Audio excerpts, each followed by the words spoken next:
tout le monde.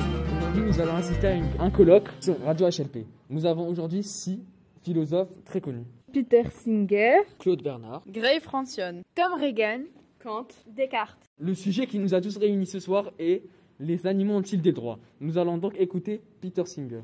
Oui, les animaux ont des droits. Et pourquoi? Parce que du moment où l'on prend en considération que les animaux peuvent souffrir, ils ont la capacité de ressentir du plaisir ou du bonheur, on peut les considérer comme êtres vivants qui ressentent, donc on n'a aucun droit de les faire souffrir. Donc oui, ils ont des droits. Merci Peter. Alors, je crois que Tom est plutôt d'accord avec vous. Tom Regan, où êtes-vous? Oui, je suis là. Alors, effectivement, je suis du même avis. Je pense que les animaux devraient bénéficier d'un droit identique au nôtre et devraient être traités avec respect. Merci. Alors, Kant n'a pas du tout l'air d'accord. Où est Kant? ici même. Oh, mais Kant, vous nous faites l'honneur de venir à ce colloque. Bien Kant, évidemment. philosophe allemand du XVIIIe siècle, qui a ressuscité pour venir parler ce soir au sujet des animaux. Bien évidemment. Alors, non, je ne suis pas du tout du même avis. Pour moi, les animaux n'ont pas de droits. Ah bon? Mais alors, pourquoi?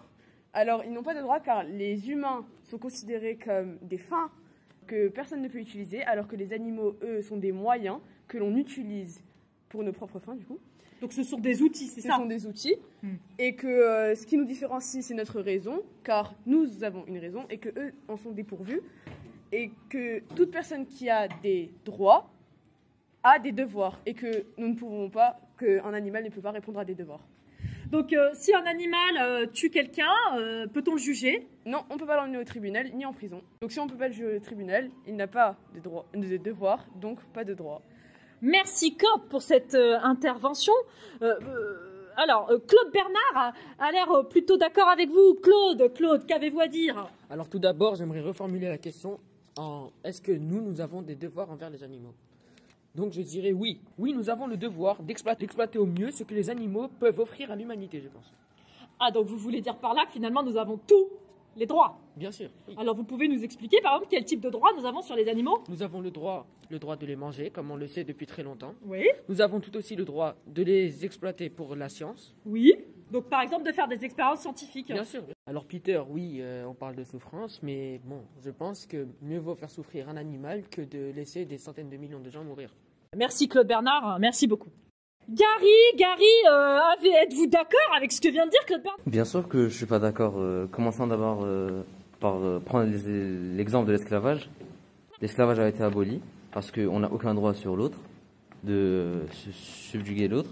Même chose pour les animaux, on n'a pas le droit d'en faire nos propriétés. C'est des êtres vivants à part entière. Je ne peux pas venir, sous prétexte que monsieur ou madame me serait utile, la faire travailler à mon service. Ça ne peut pas fonctionner. Donc pour vous, les animaux ont-ils des droits, Gary? Bien sûr, ils ont des droits, ils ont le droit d'être respectés, ils ont le droit de vivre librement. Ils ne sont pas obligés d'être soumis par l'être humain. Non, je ne suis pas du tout d'accord avec lui, car les animaux domestiques sont traités comme des propriétés. Et c'est comme si on disait quelqu'un m'appartient. Et c'est comme si on traitait cette personne et qu'elle nous servait d'esclave et on a aboli l'esclavage. Nous n'avons aucun droit sur les animaux. Bon, Descartes, qu'en pensez-vous? Pensez-vous que les animaux ont des droits? Alors pour moi, les animaux n'ont pas de droit parce qu'ils ne sont pas capables du coup de contrôler leurs mouvements grâce à leur pensée. Ils font ça de manière instinctive et ce qui en fait les différencie de nous, en fait, l'homme, c'est qu'ils n'ont pas de langage parce que si les animaux avaient un langage, ils pourraient nous transmettre leurs pensées grâce à ça. Et donc finalement, les animaux, pour vous, n'ont pas de pensée, n'ont pas de raison. Tout à fait, donc ils n'ont pas de droit. Merci beaucoup René. Je vous en prie. Et René, vraiment, on est très honoré également de vous accueillir, philosophe français du XVIIe siècle. Merci. Alors, Regan aura le mot de la fin. Et Regan, je vous vois indigné par rapport à ce que Descartes vient de dire. Alors absolument indigné, j'entends. Il est vrai que les animaux manquent beaucoup de facultés que possèdent les humains. Ils ne peuvent pas lire, s'adonner aux mathématiques supérieures, construire une étagère, ni encore faire frire des beignets. Je l'entends. Sauf que ce que vous tous refusez de nier, c'est que c'est aussi le cas de bien des êtres humains. Que faites-vous de tous ces êtres humains que l'on dit déficients? Ont-ils moins de valeur que les autres? Ces enfants handicapés mentaux, par exemple. Qu'avez-vous donc à dire? Les animaux sont eux aussi sujets d'une vie, d'une existence dont ils font l'expérience. En ce point, ils nous ressemblent et vous refusez de le voir. Nous le savons pourtant. Les animaux méritent donc un droit identique au nôtre. Merci beaucoup, Tom Regan. Et nous allons clore ce colloque. Bravo à tous les philosophes. Merci à vous. Au revoir. Merci.